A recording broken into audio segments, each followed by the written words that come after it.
ರಾಜ್ಯ ಸರ್ಕಾರದ ಜೊತೆಗೆ ಪಕ್ಷದಲ್ಲೂ ಕೂಡ ಬದಲಾವಣೆಯ ಕ್ರಾಂತಿ, ಬದಲಾವಣೆಯ ಗಾಳಿ ಬೀಸ್ತಾ ಇದೆ. ಸತೀಶ್ ಜಾರಕಿಹೊಳಿ ಕೆಪಿಸಿಸಿ ಅಧ್ಯಕ್ಷರಾಗುವ ಸಾಧ್ಯತೆ ಇದೆ.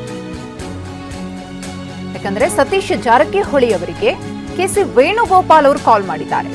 ನಿನ್ನೆಯೇ ಕಾಲ್ ಮಾಡಿ ಕೆಪಿಸಿಸಿ ಅಧ್ಯಕ್ಷರಾಗುವಂತೆ ಪ್ರಸ್ತಾಪ ಮಾಡಿದ್ದಾರೆ, ಅದರ ಬಗ್ಗೆ ಚರ್ಚೆ ಮಾಡಿದ್ದಾರೆ ಅನ್ನೋದು ಗೊತ್ತಾಗ್ತಾ ಇದೆ. ಕೆಪಿಸಿಸಿ ಅಧ್ಯಕ್ಷರಾಗಿ ನೀವು ಪಕ್ಷದ ಜವಾಬ್ದಾರಿಯನ್ನು ವಹಿಸಿಕೊಳ್ಬೇಕು, ಪಕ್ಷವನ್ನ ನಿಮ್ಮ ಹೆಗಲ ಮೇಲೆ ಹೊತ್ತು ಸಾಗಬೇಕು ಅಂತ ಹೇಳಿ ಕೆಸಿ ವೇಣುಗೋಪಾಲ್ ಅವರು ಹೇಳಿದ್ದಾರೆ ಅನ್ನೋದು ಗೊತ್ತಾಗ್ತಿದೆ.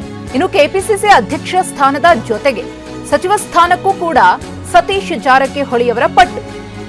ಸಚಿವ ಸ್ಥಾನದ ಜೊತೆಗೆ ಅಧ್ಯಕ್ಷ ಸ್ಥಾನವನ್ನ ಕೇಳಿದ ಜಾರಕಿಹೊಳಿ, ಸಚಿವ ಸ್ಥಾನದ ಜೊತೆಗೆ ನೀವು ಅಧ್ಯಕ್ಷ ಸ್ಥಾನವನ್ನ ಕೊಟ್ರೆ ಅದಕ್ಕೆ ನನ್ನ ಸಹಮತ ಇದೆ, ನನ್ನ ಒಪ್ಪಿಗೆ ಇದೆ, ಯಾವುದೇ ರೀತಿಯ ತಕರಾರು ಇಲ್ಲ.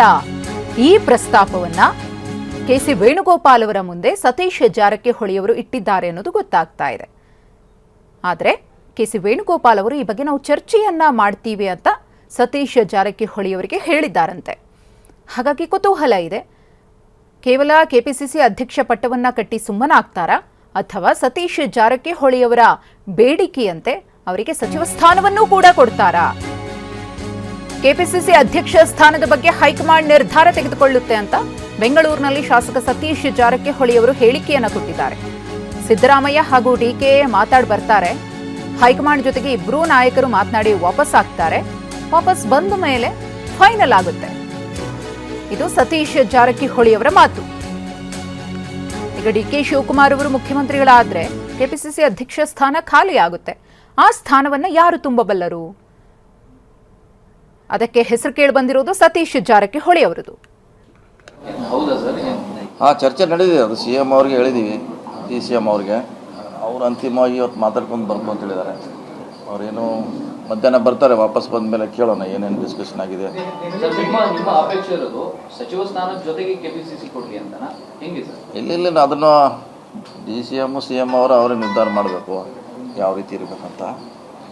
ಸೊ ಅವ್ರ ಮೇಲೆ ನಾವು ಒಪ್ಸಿದ್ದೀವಿ ಯಾವ ರೀತಿ ಇರಬೇಕಂತ. ನೀವೇ ಮಾತಾಡ್ಕೊಳ್ಳಿ ಹೈಕಮಾಂಡ್ ಜೊತೆ. ಸೊ ಅವ್ರು ಮಧ್ಯಾಹ್ನ ಬಂದು ಹೇಳಿದ್ಮೇಲೆ ನೋಡೋಣ ಏನು ಹೇಳ್ತಾರೆ ಮುಂದೆ.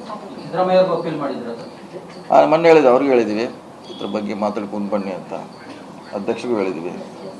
ಸೊ ಬಂದ್ಮೇಲೆ ಮಧ್ಯಾಹ್ನ ಮಾತಾಡ್ತೀನಿ, ಅವ್ರು ಏನು ಹೇಳಿದಾರೆ ಗೊತ್ತಿಲ್ಲ. ಇನ್ನು ಸಿಎಲ್ಪಿ ಸಭೆ ಬಳಿಕ ಡಿಸಿಎಂ ಹುದ್ದೆಯ ಬಗ್ಗೆ ನಿರ್ಧಾರ ಆಗುತ್ತೆ. ಎಷ್ಟು ಜನ ಡಿಸಿಎಂ ಆಗ್ತಾರೆ ಏನು ಅನ್ನೋದು ತಿಳಿಯುತ್ತೆ. ಹೆಚ್ಚುವರಿ ಡಿಸಿಎಂ ಆಗಬಹುದು, ಆಗದೆಯೂ ಇರಬಹುದು, ಒಂದಕ್ಕೆ ಸೀಮಿತ ಆಗಬಹುದು ಅಥವಾ 4 ಕೂಡ ಆಗಬಹುದು. ಟಿವಿ9ಗೆ ಮಾಜಿ ಸಚಿವ ಸತೀಶ್ ಜಾರಕಿಹೊಳಿ ಅವರ ಸ್ಪಷ್ಟನೆ. ಅದು ಗೊತ್ತಿಲ್ಲ, ನಾಳೆ CLP ಆದಮೇಲೆ ಚರ್ಚೆ ಆಗ್ಬೋದು. ಎಷ್ಟು ಜನ DCM ಆಗ್ತಾರ ಅಥವಾ ಆಗದೇ ಇರ್ಬೋದು, 2 ಚಾನ್ಸ್ ಇದೆ, ಆಗ್ಬೋದು ಆಗದೇ ಇರ್ಬೋದು, 2 ಇದೆ ಚಾನ್ಸ್. ಸರ್ ನಿಮ್ಮ ಅಭಿಪ್ರಾಯ ಏನು ಸರ್? 28ರ ಚುನಾವಣೆ ದೃಷ್ಟಿಯಿಂದ ಆಗಬೇಕು ಅಂತಿರೋ ಯಾವುದ್ರೆ ಹೆಚ್ಚುವರಿ DCM? ಅಲ್ಲ, DCM ಮಾಡ್ಬೋದು, ಮಾಡದೇ ಇರ್ಬೋದು. ನಾವು ಕೆಲಸ ಯಾವ ರೀತಿ ಮಾಡ್ತೀವಿ, ಜನರ ಹತ್ರ ಎಷ್ಟು ಹೋಗ್ತೀವಿ, ಏನು ಕಾರ್ಯಕ್ರಮ ಕೊಡ್ತೀವಿ, ಡೆವಲಪ್ಮೆಂಟ್ ಮೇಲೆ ಜನ ಓಟ್ ಹಾಕ್ತಾರೆ. DCM ಮಂತ್ರಿ ಇದ್ದೀವಿ, ಇನ್ನೊಂದಿದೆ ಅಂತ ಹಾಕೋಲ್ಲ. ನಮ್ಮ ಐಡಿಯಾಲಜಿ ಇದೆಲ್ಲ ಕೌಂಟ್ ಆಗುತ್ತೆ ಚುನಾವಣೆ. ಅದು ಒಂದು ಸರಿ ಆಗುತ್ತೆ, ಆಗೋಲ್ಲ, ಹೇಳಲಿಕ್ಕಾಗೋಲ್ಲ. ಆಗ್ಬೋದು, ಆಗದೇ ಇರ್ಬೋದು, ಹೇಳಲಿಕ್ಕಾಗೋಲ್ಲ. ಇನ್ನೂ 2 ವರ್ಷ ಇದೆ, 2 ವರ್ಷವರೆಗೆ ಅದನ್ನು ಹಿಡಿದು ಇಟ್ಕೋಬೇಕಲ್ಲ, ಭಾಳ ಕಷ್ಟದ ಕೆಲಸ. 2 ಇಯರ್ಸ್ ನಾವು ಸಸ್ಟೇನ್ ಮಾಡ್ಕೋಬೇಕಲ್ಲ ಅದನ್ನು. ಇಲ್ಲ, ಅದು ಹೈಕಮಾಂಡು ಹೊಸ CM ಸಿದ್ದರಾಮಯ್ಯ ಅವ್ರು ನಿರ್ಧಾರ ಮಾಡಬೇಕು ಯಾವ ರೀತಿ ಅಂತ.